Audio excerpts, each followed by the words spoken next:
You ask Tiger to solve. This deals with linear equations with one unknown. The final result is r equals -9. Let's solve it step by step. Group all constants on the right side of the equation. Add 3 to both sides. Simplify the arithmetic.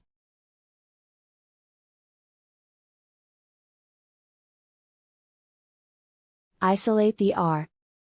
Multiply both sides by inverse fraction 3/1. Group like terms. Multiply the coefficients. Simplify the fraction. Simplify the arithmetic.